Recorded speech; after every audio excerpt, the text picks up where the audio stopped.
Hello ndugu mtazamaji wa Beroya, kama kawaida yetu, wazee wa maswali. Leo tunalo swali kuhusu, leo tuangalie Isaka, nini sadaka ya Ibrahim. Ujue nina maswali mengi sana. Ujue Mungu anasema kwenye sheria zake pale Kutoka 20, usiue. Mungu mwenyewe anaagiza kwamba usiue. Maana yake usimwage damu ya mwanadamu wenzako. Hasa mwanadamu asiye na hatia. Lakini huyo Mungu anamwagiza Ibrahim amtoe sadaka mwanae Isaka. Maana yake akamuue. Hii unaionaje? Kwamba Mungu anajipinga mwenyewe. Huko anasema usiue, huko anakuagiza ukaue. Hiyo imekaje? Lakini kitu kingine ambacho najiuliza sana, kwamba Ibrahimu anaenda kumchinja Isaka. Yaani mimi naashumu kwamba baba yangu mimi anachukua kisu aende akanichinje.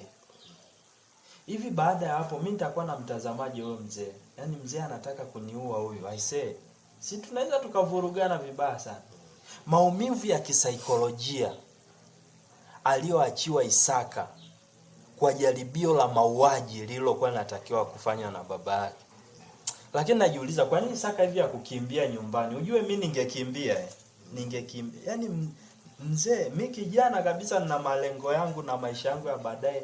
Eti unataka uniue kwa sababu eti unataka unitoe sadaka kwa huyo Mungu wako.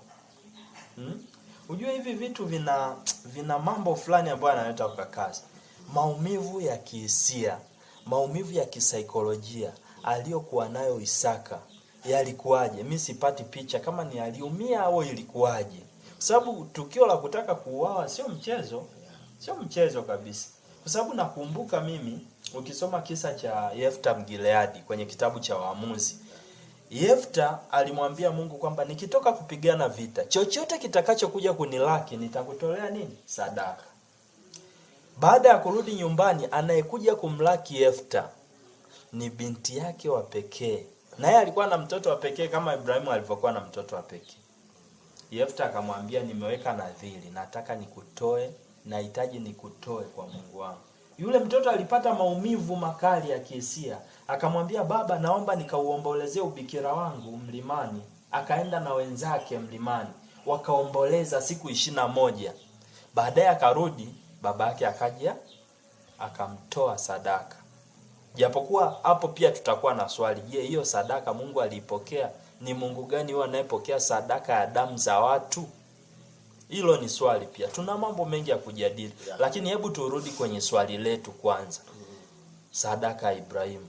Hivi Mungu anasema usiue, alafu anamwambia Ibrahimu amuue Isaka kama sadaka. Hiyo imekaaje? Nikukaribisha tuendelee. Hebu hii unaionaje? Usiue, alafu anakuambia akamtoe sadaka. Kwa kawaida au kwa akili za kibinadamu lazima uweze kupata majibu ya haraka. Kwanza lazima uone ugumu kwa sababu gani? Mwili wa mwanadamu ni mwili wenye unaogopa sana.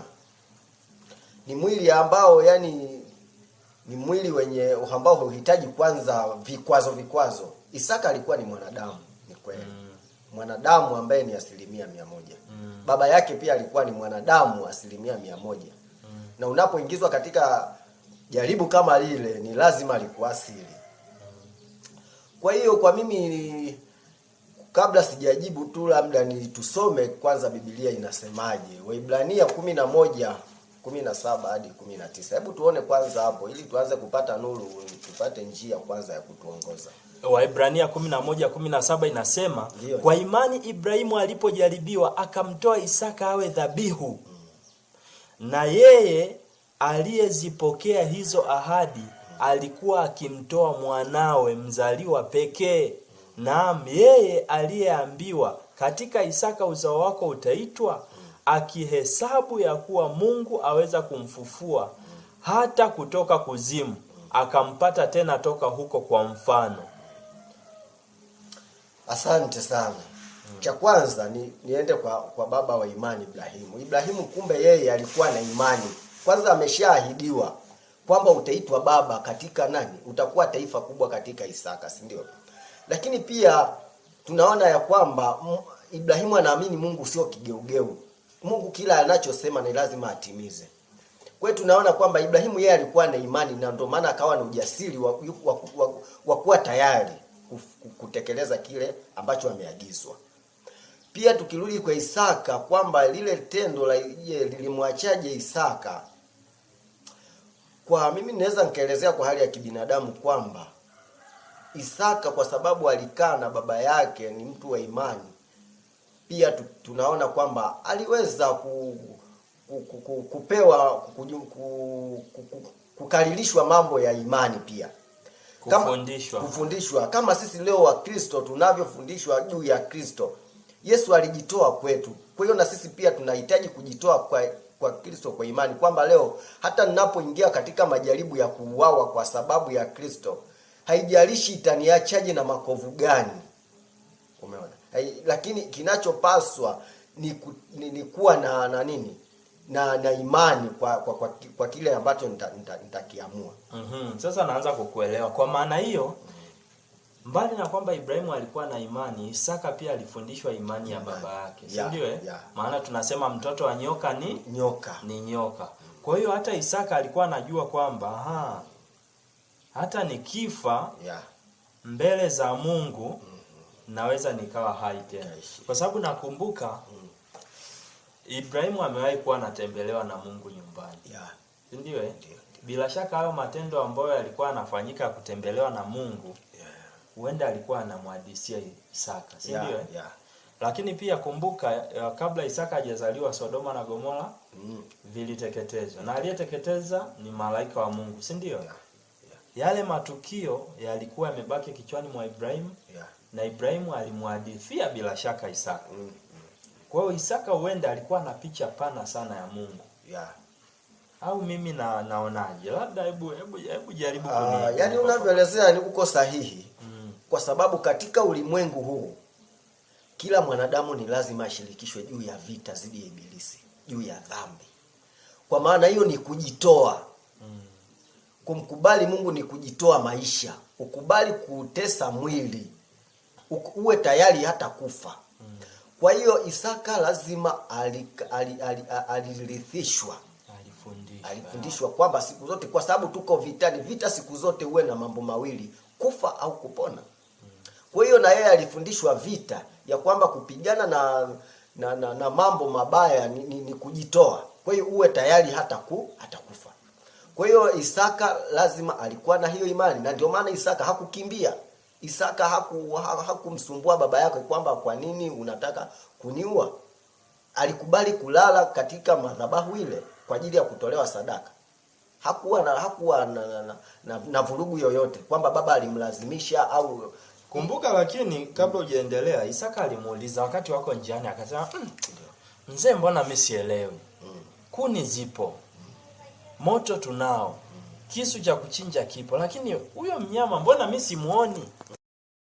Kwa wakati anamuuliza hao maswali, maana yake Isaka amezoea kwamba wanaenda kufanya ibada na kutoa dhabihu, si ndio? Lakini dhabihu ya leo ni tofauti. Hawana kondoo, hawana mwana kondoo. Washazoea kabla hawajaenda kutoa wanafungua zizi. Kumbuka Ibrahimu alikuwa ni mfugaji, ana makondoo mengi sana. Watoe kondoo waende, na siku hiyo wanaenda bila kondoo. Alafu Ibrahimu anamwambia Bwana atajitwalia mwana kondoo. Hivi unaona hicho kitu. Sasa hebu turudi. Ulikuwa unazungumza tulikuwa tunazungumza juu ya imani ya Isaka. Lakini pia kwamba imani ilimfanya Isaka asiwe na maumivu yoyote. Sababu mimi kiukweli, kwa mfano mimi, baba anataka kuniua eti ananitoa sadaka kwa Mungu wake. Na utamani na mimi kuishi. Hata kama nina imani, lakini uniue mimi, wewe ubaki hai, aisee, hicho ni kitu kigumu sana. Hii imekaaje? Lakini unganisha hapo na swali la kwamba Mungu anasema usiue. Maana yake Mungu anakataa kafara ya binadamu.